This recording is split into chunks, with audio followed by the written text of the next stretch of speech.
Welcome, y'all. We are here at the world headquarters of ricklucas.net, Lucas Enterprises. I'm glad to see you're back. We're going on another beer adventure. It's going to be a doozy. I'm going to Ranger Creek Brewing and Distillery. This place is a brewstillery. The first in Texas, maybe the first in the U.S. One of the few, period, right? Don't know a lot about them. Oh, wait. Our sponsors real quick. San Antonio SEO Strategies. I still haven't got it replaced. Still got the lime green. I'm working on that. I don't know how they messed that up. But internet marketing, website design, social media marketing, we can really help you with that. So keep us in mind. You'll see a website. Anyway, back to the show. All right, I don't know a lot about them. I know this Blonde-tastic Texas Blonde Ale is a fine beer. I like it a lot. I like it a lot. It's nice. But what is a brewstillery? I don't really know. I think I know, but I'm not sure. We're going to find out coming up. I'm talking to Dennis Rylander. He's one of the owners. He's from Sweden. Very interesting character. We actually got a lot to learn. Got several questions here. So stick around with me. We're going to learn what is a brewstillery.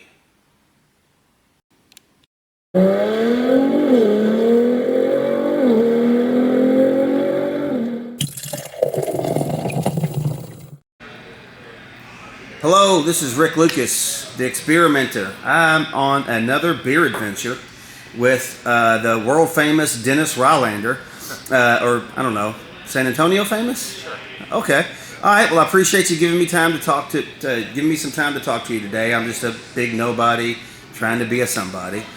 And what's really unique about this place, we're going to learn a little bit about from Dennis today.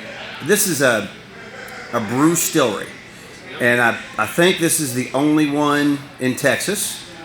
Am I correct in saying that? At least the first one. There might be a few now. I'm not sure, but definitely the original brewstillery in the state. Mm-hmm. And one of the first in the country.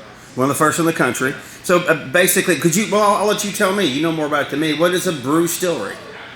Well, I mean, it originated from, I'll give a little bit of a backstory to lead up to. Absolutely, So, yeah. We were avid beer drinkers.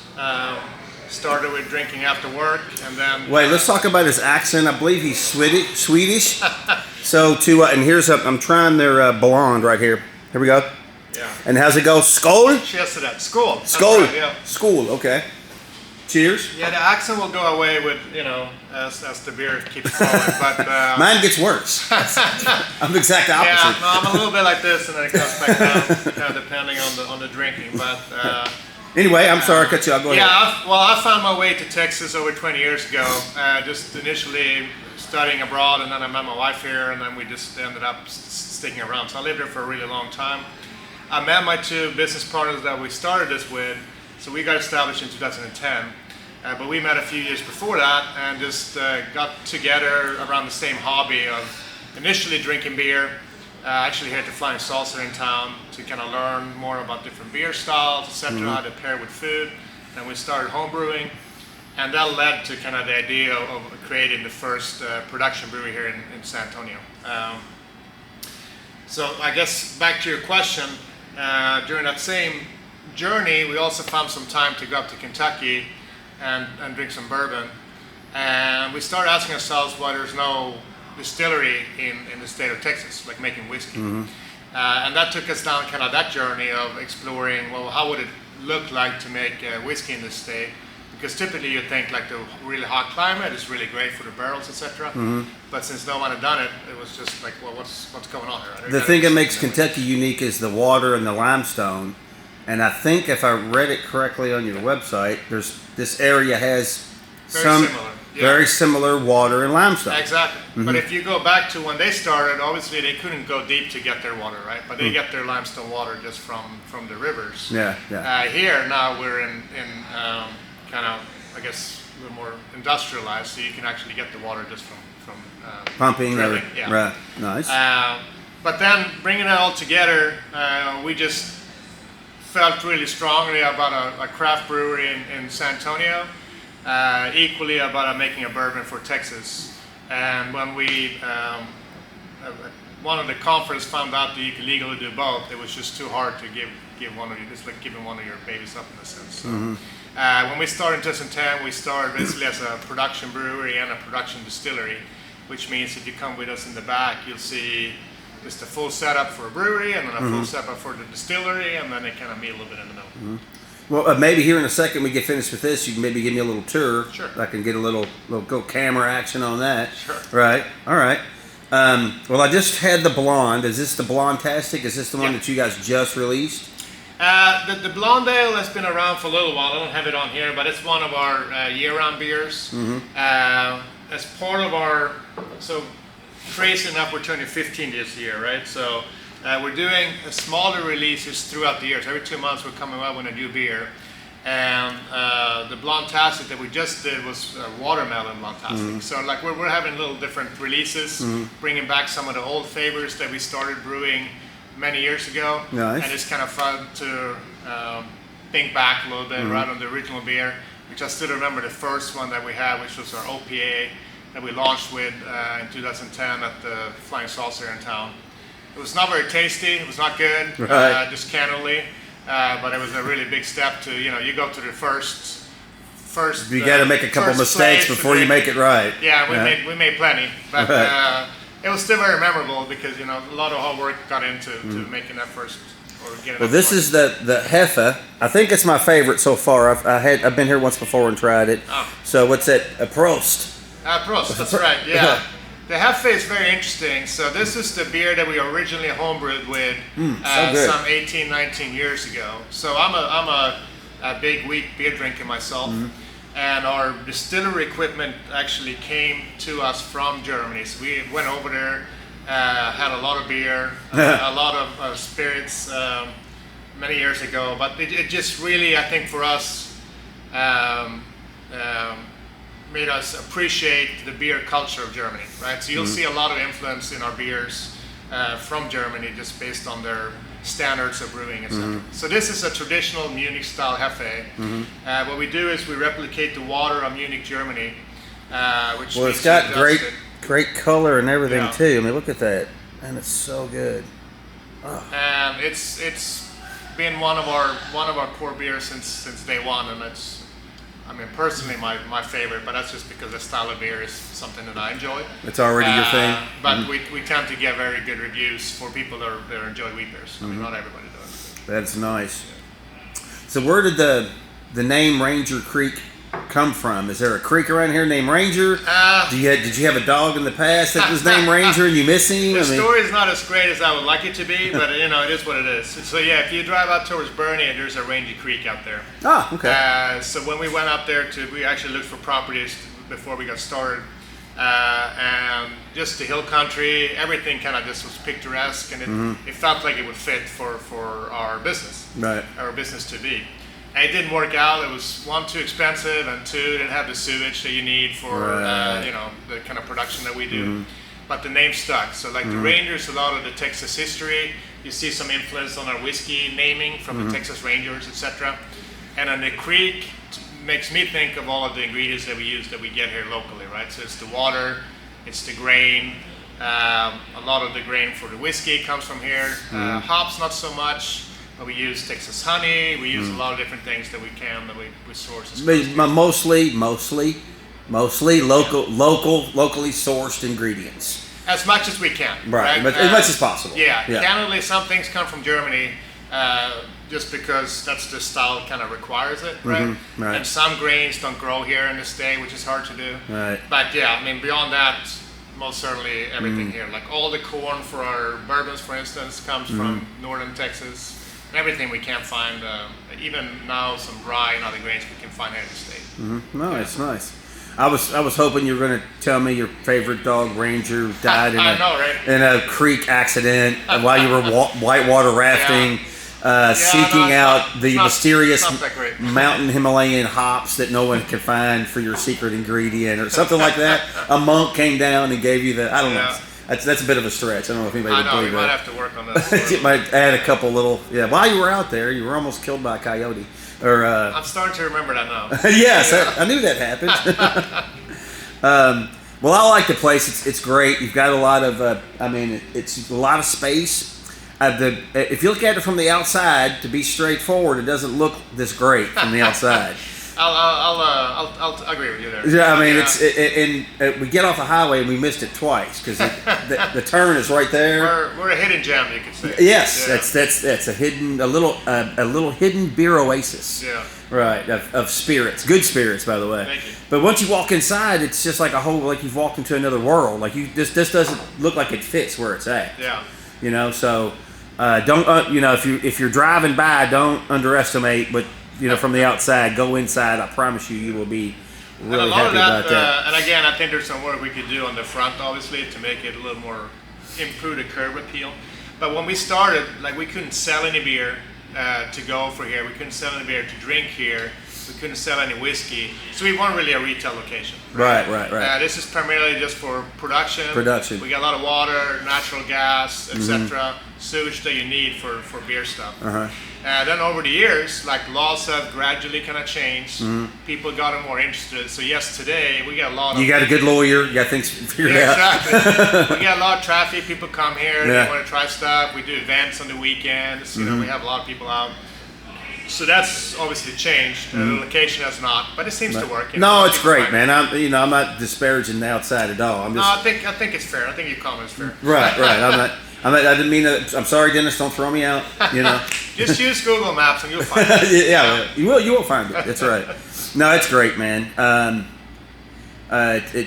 We've talked a little bit about the past, I guess. The present. We're kind of here. Got your spot. Do you have any plans in the future for growing another location, anything like that? I think I'd say in the last few years we're always kind of open to that option. For us, if you go into more the financial aspect of the business, right? Here we can sell stuff as a bar, but it's our prices, right? So if you think about our margin's going to be higher at this location than if we go to retail. So you see a lot of people do that when they open a spot where there's more traffic, and it helps kind of that way. So that's something that we're always kind of entertaining. If we find the right place, right partner, that would make sense. Beyond that, when we do the tour, you'll see we have quite a bit of space here in the back as well. So we don't need to move from that standpoint. Right. As far as what we have on the horizon, this year is a big year to us because we're turning 15. So we're kind of more, I guess, being thankful and just thinking through the year. It worked! Being a little bit, oh man, it worked! So that's the focus now. Right. But obviously at the same time we always have new beers that we plan for in the future, new whiskeys, etc. The whiskey, you got to be a few years out, right? So it's definitely something you think about. Now, I'm going to ask you about that here in a second, because that's hard planning, I think. One of the beers that I wanted to mention on the beer side, it kind of connects both sides of the business. I don't think you have a sample of it right now, but it's a bourbon barrel aged series.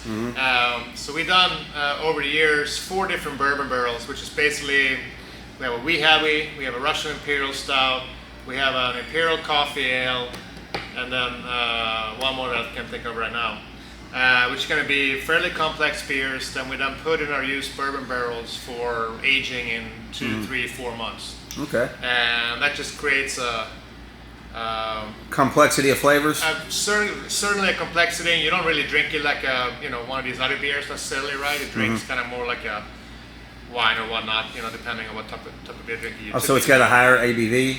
Yeah, it'll be between 9 and 12 typically. Oh, you're creeping up on wine. A little bit, yeah. And that kind of allows you to take on all those flavors, right? It makes it easy. Like a lot of grain, a lot of complexity of flavors to begin with. And that gives you the layers to be able to get something additional when you use the bourbon. It's just a fun kind of project that we've been doing that I think is cool and unique for our type of business. Well, I know the San Antonio Lager. See, my accent gets worse. I told you. I'm only a couple in too. It's already bad. This is the IPA, I believe. Okay. I can see that. And I was going to mention the San Antonio Lager. Yep. That's really a very popular. And you've got the San Antonio Lager is our most popular beer. So it's a traditional New Orleans lager. We launched it, I want to say maybe 8 years ago or so. Okay. And it's just been received rather well. It's intended to be easy drinking. You know, we're in San Antonio, it's super hot, right? Right. So it's a it's clean, kind of crisp. Yeah. Goes down pretty easy. Exactly. Yeah. And you good need by that the pool. Exactly. You kind of need that for this part of the country, I think, right? Yeah, you got to have one of those. That's why it's been received so well. Yeah, I think so too. It's a good beer. I still think I like that Hefe a little better, but I mean it's all good. Yeah. But so the more complex ones, that's more of a like the barrel aged. Is that what you call them?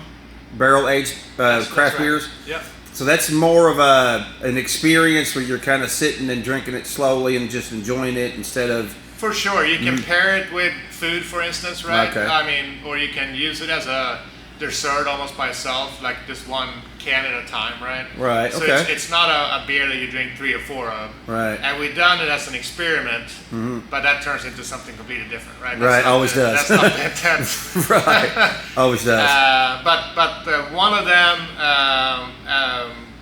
very enjoyable. I mean, but it's more of a pairing it, or again enjoying it, kind of more like you do a whiskey or wine, I would say. Right. Okay.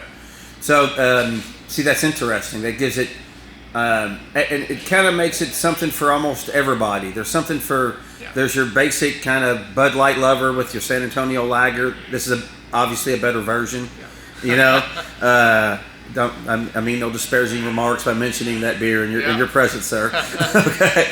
Not taken. Okay, thank you. All right, I appreciate that. Then you've got the more complex, almost like a wine, and then obviously we've got the bourbon whiskeys to choose from also. And I think I remember looking on your website, you guys do a lot of beer and food pairings and have events here. We sure do. Yeah. Right. So that's an interesting, like if you really wanted to get into trying something new, people need to check out. Yeah, I think a lot of happens like, especially during our tours, we bring all what you just said kind of together. And a lot of people say they're not beer drinkers or not whiskey drinkers. And I kind of challenge that a little bit because they're both such broad categories, right? Right. So what we try and do is... And there's so many bad examples of those. Well, that's also true. It makes it hard to really want to try it again, right? Where you have experiences from when you're younger in life where you experienced it maybe not the way you were supposed to. I'm still scared of tequila. That one night. Yeah, that's right. That one night. That one time.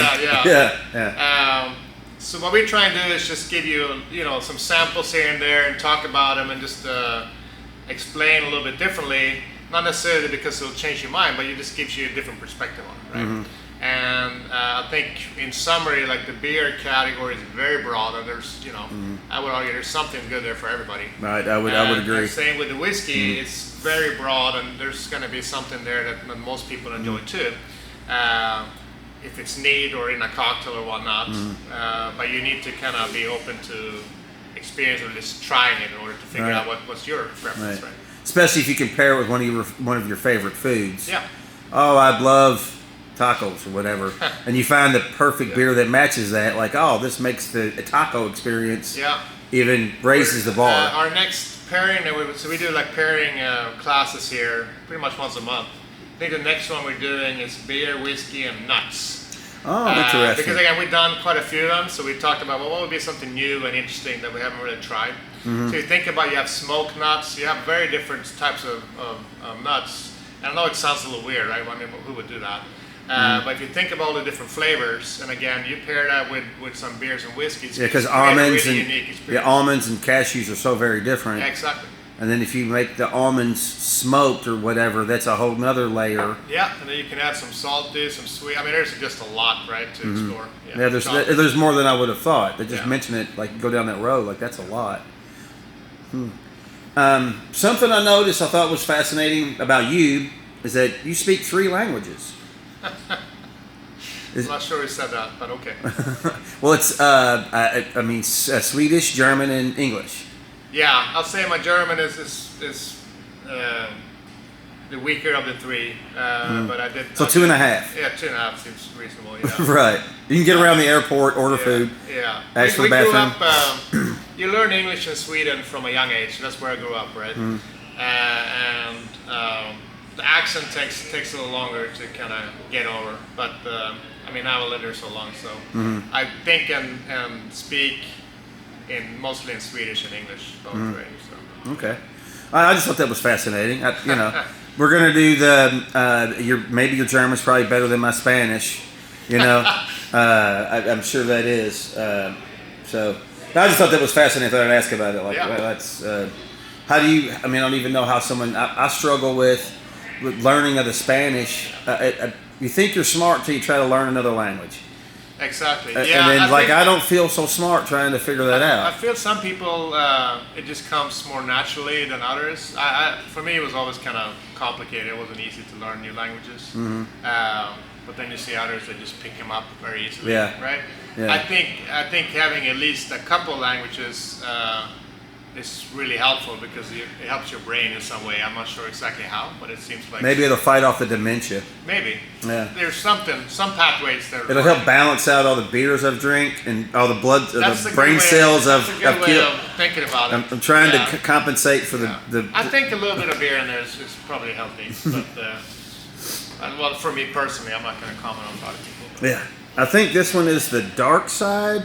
Yeah, so Dark Side of Hop is a black IPA. That's one of the ones that we've been brewing for a few years and that we brought back as part of our 15th anniversary. So that was actually the first one that we launched, the Watermelon Blonde the second, and then you'll see some other releases throughout the year.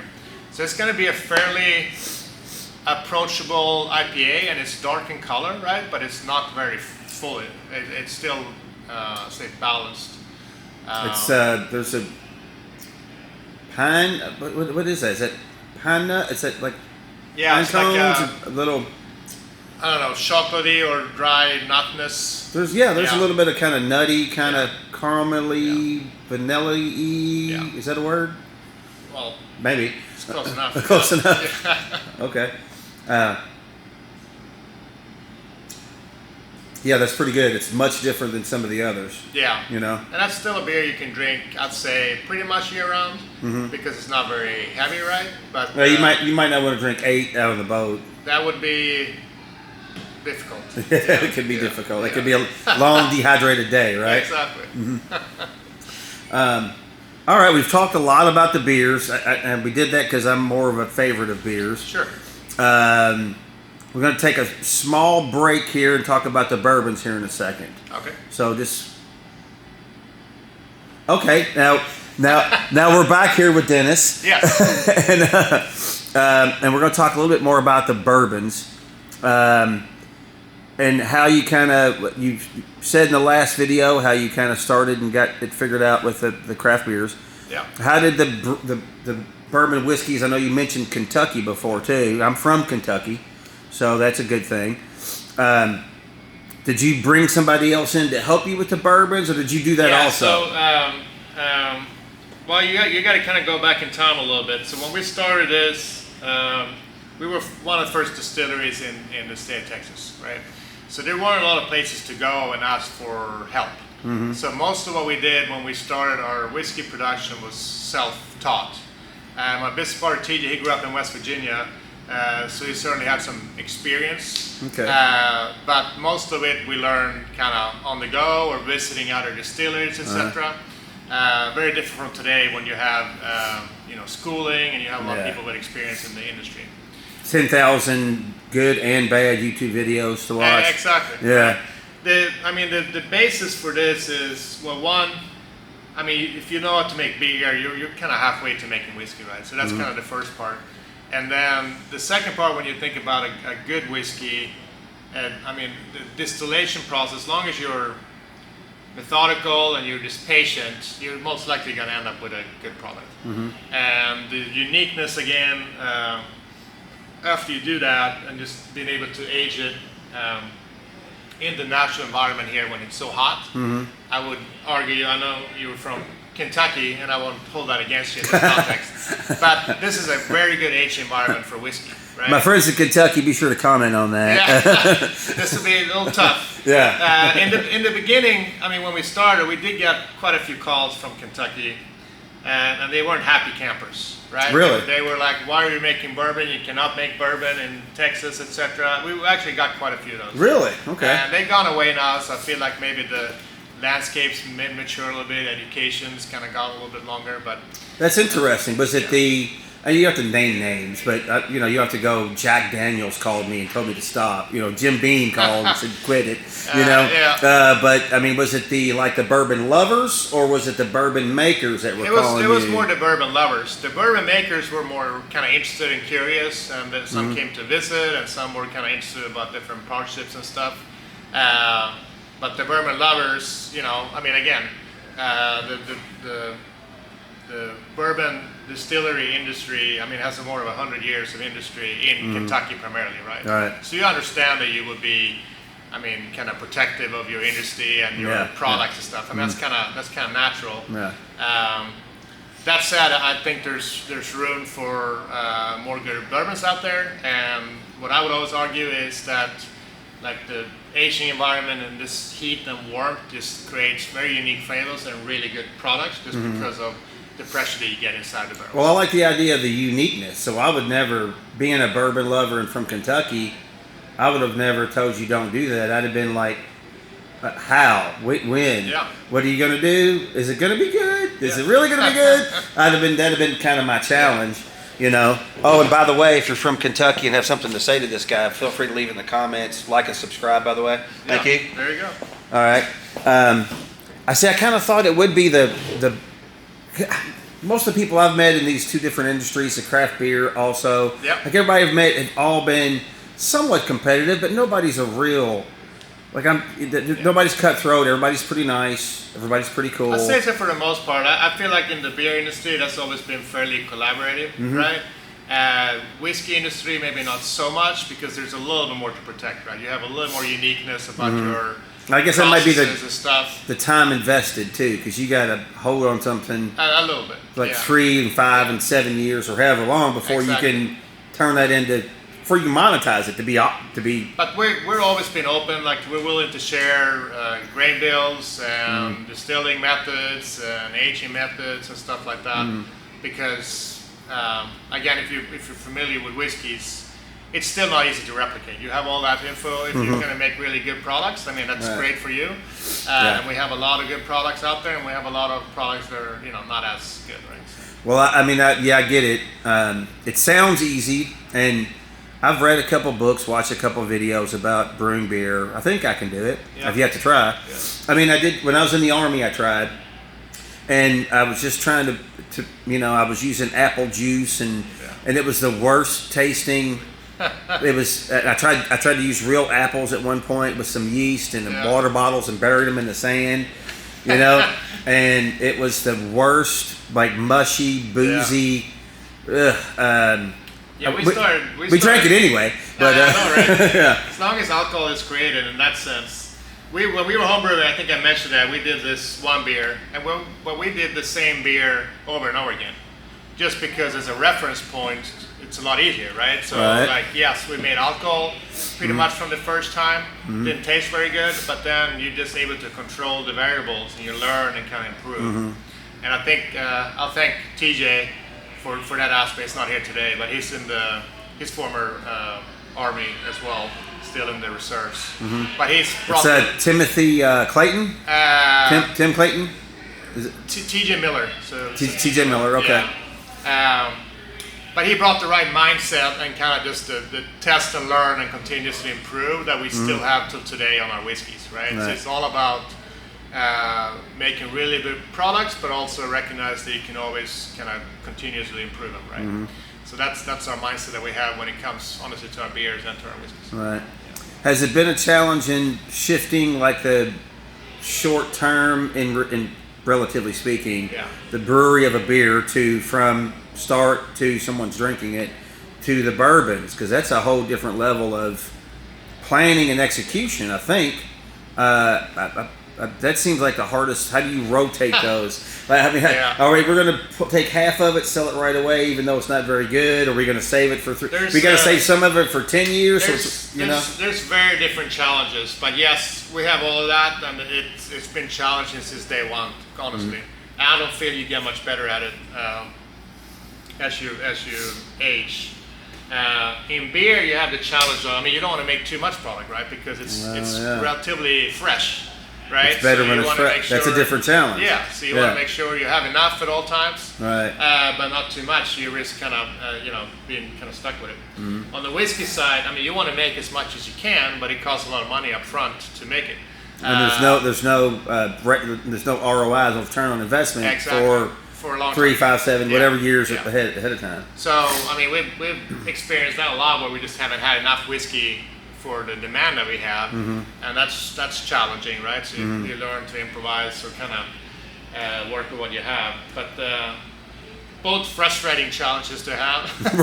right. And for a relatively small business like we are, I don't think you can completely ever be over with it, right? I mean, you have more predictable demand if you're a big distillery, right? Or even a big brewery, like they know pretty close. For us, it's going to be a little bit more up and down. So you got to really be, I guess, nimble and flexible, and both how you produce, how you plan, and how you bring products to market. Right. Yeah. So how long have you been, like your 15-year anniversary that started with the beer, how long have you been, did you take your swing at beginning with the bourbon whiskeys? So we started making beer and whiskey on the same day. So really? They'll both turn 15 this year, yeah. Interesting. Again, it took us a little bit over 12 months. So you didn't think it'd be hard enough making beer, you had to... This is not enough of a challenge. Again, looking back, would I have done it differently? No comment. That's what we decided to do. So we've been selling beer for maybe a year before we came out with our first bourbon. But yeah, we were producing them from day one. Yeah. Well, tell me about the 306 with that single malt whiskey right there. Yeah, this is an interesting one. So we launched the first one, which was 300. To celebrate the 300th anniversary of San Antonio. So that was a few years ago. And that we actually partnered with another brewery here in town, Freetail. Okay. And they have a beer that's fairly popular, La Muerta. And they gave us some of that beer that we distilled. Is that Bill over there? Bill Sission, I think? I'll have to, it's mostly the brewer's team that work with them. But so we distilled their beer, we aged it in barrels, and then we send those barrels back for them to age their beer in. So it was a fun little collaboration. Okay. But that ended up being that's an example of most of them. Like you guys are in literally direct competition in a way. Yeah. But you're literally working together, and making each other a little better. I mean, competition does make you better, but that's also a way you're kind of working together to make each product, make yourselves each better. That's a great thing. Landscape, though, again, we always think collaborative in that way, but I think if you think about it from a business standpoint, you also got to think, are we really competing against the local few breweries that we have, or are we competing against the whole beer industry, the mass-produced beer and the bigger ones, right? So one of my friends in Louisville once, I asked him something similar, and he basically said, we're not really competing against each other. We may be competing with the Bud Lights and the Coors, and they have 98% of the beer market. If we get 2% of that, we're ecstatic. Yeah. If we just get a bit of that of people that actually like good beer, then they can do whatever they want to. Yeah, Who so cares? I think a lot of times that's a fascinating point. I guess you're right. You're not really competing with. And again, on day to day, yes, you are occasionally, right? Okay, you got that tap handle, or we got it. But I think if you find a way to work together, you can kind of expand the pie for make the pie bigger instead of taking a bigger piece. Exactly. Right. Nice. So I think that's kind of important way to think about it, and it's probably the best way if you want to be kind of successful long term. Yeah. I think that's an interesting. I hadn't really thought about that in the past. So anything else about the bourbons that I see you've got is that a Texas landmark? I've tried the 36 Texas bourbon. Well, I brought this one. So bourbon is our flagship and kind of what we're known for. We won quite a few prestige awards for that one. What I wanted to kind of mention on this, because this brings the beer together with the whiskey. Okay. This is our Texas landmark, which is our original mesquite smoked single malt whiskey. So this is the first mesquite smoked single malt in the U.S. Okay. We launched this 10 plus years ago, and we've been selling it for a long time now. But this originated from a mesquite smoked porter. So that was one of the original beers that we had from day one. Which again, you can think a darker porter. We smoked some of the grain with Texas mesquite. It just turned out really nice. except for this one batch that did not turn out. So then what the distillers decided to do was just distill that beer into a whiskey, and hence the original Texas landmark. You turned a nothing into something. Exactly. And that's been basically part of our core portfolio ever since. So basically you start out every month screwing up a mesquite beer. Exactly. So you screw it up so you can turn that into a better, even better whiskey. Very, very much so. Yeah. And it's interesting, like if you're, and I know this is more focused on the beer, but in the landscape of single malts, right? You have a lot of different ways. Single malts are more clean when they start out, etc. So a lot of different ways to introduce a little bit of flavor, a little bit of complexity. If you go to Scotland, they have peat, etc. So here, with the Texas Mesquite, we have a unique angle of something interesting to work with. And it just, I think it creates some really cool products. And it might be a very unique, like I don't think I've heard of, just because I haven't heard of it doesn't mean it doesn't exist, obviously. But I mean, it's something I have that could be a unique to you.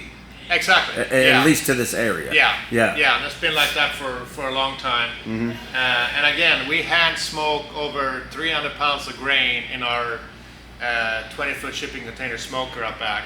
So it's a manual process that not everybody would want to do. But we took it from home brewing 5 gallons and smoking a little bit of that in your smoker. And you just kind of scale it. And then 10, and then 15 gallons, and then 180. So it's a very original way of production, of the production sequence of making it too, that I think is kind of neat. So how long do you age? Is aging an important factor in the Texas landmark, or is that just important in the other bourbons? No, it'll be equally important for all of them. Like typically in this environment, in a large size barrel, they will age between 2 and 4 years. Okay, all right. It depends on where it's in the rack house. It depends on what product it is, but that's kind of the standard age. Okay. Yeah. So that's 2 to 4 years is kind of your standard kind of. We've had products age up till 6 or 7 years. Right. What happens here in the heat? It just one, you might not have any whiskey left in the barrel. That's one challenge. Yeah. And 2, the angels take a little more than they should. Yeah. Angels are tour visitors. Those are our distillers. Yeah. Or 2, like you end up just going past its peak, right? You end up getting too much oak or too much just from the barrel flavor, which is not great for the whiskeys. Well, that's fantastic. We talked about the future a little bit. I love your place, man. I'm just jealous that you've done so well. I guess maybe that's what it is.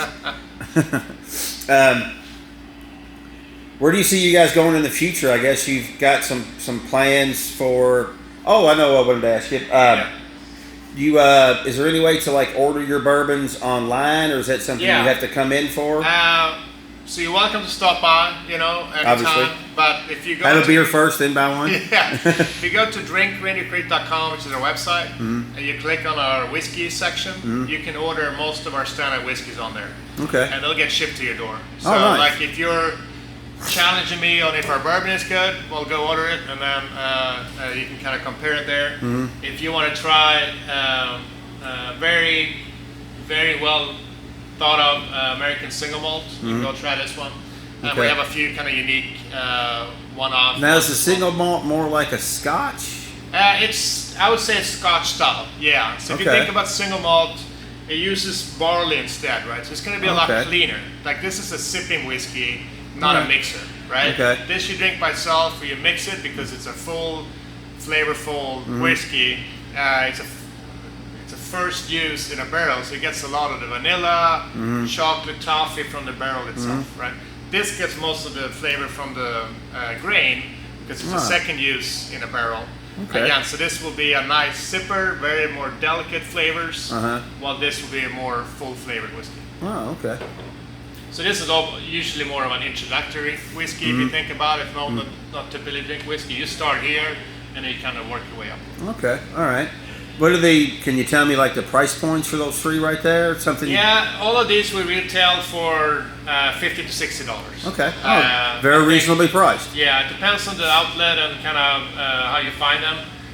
But anywhere between 50 and 60 for all three. See, that's a very reasonable price for a good bourbon. We think so.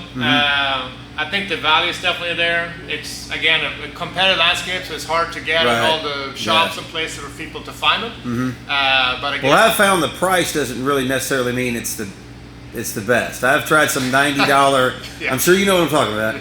We don't have to name it. We don't have to get into. I mean, I've bought a $120, what, a $200 bottle and thought, oh, this is going to be great, and it wasn't any large leap high better than the $40. I would argue more on price, at least over the last 5 or 7 years, it's been more a reflection on just availability, right? So it's been a lot more of, something that's more rare, they just increased the price back quite a lot. Okay, I didn't think about that. That makes sense. Again, if you go in and buy a bourbon and it's $25 on the shelf, it will be the cheapest bourbon made, right? So it probably will not be that great, right? And that's just because just life. You're just taking some shortcuts in the production process for the most part, right? But anything that's and you're just looking for numbers. We want to get a bunch of these bottles out there. Well, exactly. And that means that your cuts during your distillation is really wide. It's intended to just be a mixer, right? It's not intended to actually taste very good. It's just intended to give you alcohol. Right. Which again, that's what you give to the people that come to your house that aren't your friends. Exactly. Right. You got a few bottles over there and a few bottles over there. Right. With the 36 Texas bourbon, that goes to my good friends that come in. We taste it. And that's what I argue. I mean, you got to try it for yourself. Right. And again, I'm not talking about any. I'm not talking down or out of products. That's not the point. Right. And there's a lot of very good products that are cheap. There's a lot of very good products that are expensive. And honestly, it's really hard for consumers to know because the labeling is not very easy, straightforward. A lot of these Texas whiskeys that you buy are made in Illinois or Kentucky and just bottled here. Right. But consumers don't really know the difference, right? That's a real challenge. I mean, if you go into a place in Kentucky that puts themselves out there like a liquor store or wherever. We have like dedicated bourbon shops there, and they have so many there. You don't know. You have no idea which ones are good. There's 300 choices. How do I even? Where do I start? You know. And it's hard. You don't get a whole lot of information right on here, and the categories are very general. What we try and teach or just help people get educated about is. One is where the barrel has been aging is pretty important, right? So that's something obviously to learn and know. Okay. And that will usually be on. So that's an important detail. Yeah. Where was the barrel? Okay. All right. And then we obviously as a small craft distillery, we promote you buying products that are made and aged in the same place. Okay. Right. Because the alternative is it's made at a big manufacturing facility and then it's bottled at another place. And then it just becomes like 10 other products. Is that something like in Kentucky they call it, maybe not just Kentucky, but bottle and bonded? Well, bottle and bonded, yeah, exactly. That tends to be, there's some qualifications, right? So it needs to be made by one distillery, aged for at least 3 years, etc. Yeah. So that's a good example of one where you get some quality categories that you know, right? So yeah, I definitely recommend you buy something like that. But again, there's so many good products, it's really hard to recommend. Yeah, it really is. Yeah, and you can't even really talk about stuff that even I don't like because I don't like it doesn't mean 92% of the world may like it. Exactly. That's the other thing. Oh, that's a terrible. And that's the thing with there's so many personal preferences out there. So true. Same with whiskey and beer. I think with beer, it's people are a little more open to at least trying them, right? With whiskey, people are a little scared sometimes, I feel. Yeah, it's got some heat. And we noticed that on the tour. Yeah, they have some heat, and they're like, I just don't even want to try it. Yeah. So we try and change that when people come out here, and just by giving them some very different examples, and usually they do find something that they like. Doesn't mean you're going to drink it neat on your porch, because that's, again, honestly, a small percentage of people that do. But you realize that when you mix this in an old-fashioned, it makes a difference having a good bourbon versus another bourbon when it comes to those type of cocktails, for instance. Well, and I've found too, like your first one or two old fashions has got to be with the good ones. Exactly. I mean, switch. If you're going to sit around and get drunk by yourself, switch to the cheap stuff. Exactly. Go ahead. There's no reason to there's no reason to have 8 of those because you're just not going to enjoy it. That's a good lesson learned. That's a good lesson. And I think if you got to mix it with like Coke or something, you can put whatever you want in there. Yeah, exactly. It doesn't really make a difference. It doesn't matter because you get all the sweetness and stuff from the soda. So you just put alcohol in there, you'll be good. Put whatever you want in there. Splash it in there, as long as it's not ethanol or whatever. Yeah, exactly. But was there anything else you'd like to add about your history or something else that's unique about you or some other? I know you do a lot of events here, so you do some events here. So take a look at their website for sure to see what kind of if you want to plan a wedding, a bar mitzvah, a bris. I don't know. We've done them all. We've done them all. So you're kind of in our barrel room, which is one of our. If Dennis is gonna do the bris, I'd catch him before lunch. I'm just saying. That's a safe bet. That's a safe bet. Right. Sometimes we do some of our whiskey sampling early in the mornings. So it'll depend on the day a little bit. But yeah, you got to plan that out. You're in our barrel room, and we have a couple other spaces where we do a lot of events. So if you're interested, you can find us on our website, Drink Ranger Creek. I guess we're veteran owned, we're grain to glass. We just kind of have a passion for making these products and had a fun time doing it for this last almost 15 years, which is kind of cool. I'll show this for the locals. So this kind of goes back to these small releases of beers that we're doing this year. So every 2 months we're doing a new release, and then if you're in town, you can just come and get a stamp at different participating retailers. Oh, nice. And then at the end of the year, when we do our big parties, you get different prizes and stuff as a result. Could you tell me where we can find, besides here, obviously you want people to come here, visit your location, but if I wanted to find can I find it at HEB? Can I find it at other places? So most of our beers you can find at HEB and chains like Total Wine and Specs. Those would be the best for the beer. Okay. For the whiskey, I'd say same there. You have Alamo Liquor in town, which is really cool. You have Total Wine and Specs and other chains, Twin Liquors and other cities, etc. I did mention we have that online shipping, which you can actually do within Texas or in 46 other states. If you just go to Drink Rainy Creek /whiskey, you can actually get these shipped to your door at a pretty reasonable price. You have to pay for shipping, but it's not terrible. And that's a cool way, I think, now for people to be able to access our products that we couldn't do before. And so the 306 is kind of a nod to San Antonio, 306 years? That's nice. All right, that's an interesting bourbon. We do a new release every year. So these are all single malt whiskeys, and we aged them in different barrels. So this one, if you read in the details, this 306 was aged in tequila barrels. Oh, nice. Each release has been different. So we've done wine barrels, port barrels, we've done Sotol barrels. It's not going to bring me back to my bad tequila experience, is it? I think you're probably okay with this one. I have PTSD from that one experience. Maybe you should try a 305 instead. Okay, I'll try a 305. All right, well, I'll go with 305. That was, I think, a port, if I remember right. It was very good. Yeah. And we will make sure to have all that information in the description. Well, anything else you'd like to add? I mean, there's so much more to talk about, really. No, it's been a fun chat. I mean, if you want, we can walk around a little bit and look at least where we make some of our products, and then maybe we can talk a little bit just about the process or uniqueness of how we do stuff. Excellent. We're going to do that. We're going to go take a tour, and thank you for your time, Dennis. We appreciate you, man. All right. Thank you.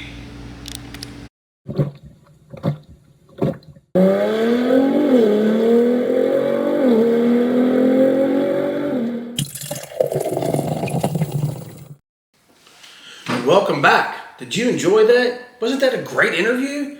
Dennis was fantastic, and I appreciate him being a great host. He was outstanding. I think I even made him late for another meeting. So it was great at Ranger Creek. We now know what a Brewstillery is. It's a little dark there, but I got some great swag. Let me show you.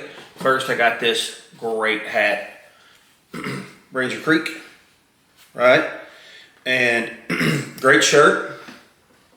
Very cool. Always got some good swag from there.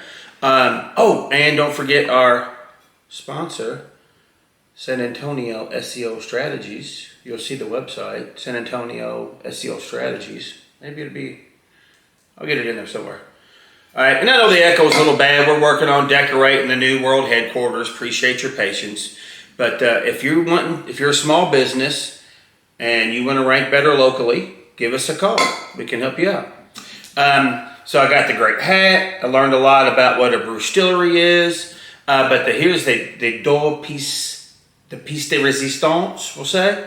Look at that. I haven't tried them yet. And this. I'm thinking about trying, like, open the bottle and try it as a video. So for some content, I don't know. I'm not very good at that. But if enough people comment that I should try it, I will try it. So it's up to you. Now, Ranger Creek was awesome. You got to go to the website and check them out. If you're anywhere in the San Antonio area, you have to go over there and check out the Blonde-tastic. They have the San Antonio Lager. And they have that at like HEB and stuff too, so it's easily found. Their website will be in the description below. And if you now know what a brewstillery is, then you owe me you've learned something, and you should like this video. But thanks for playing. We had a great time at Ranger Creek. I want to thank Dennis and the rest of his crew. Thanks. I appreciate your time. Thanks for playing.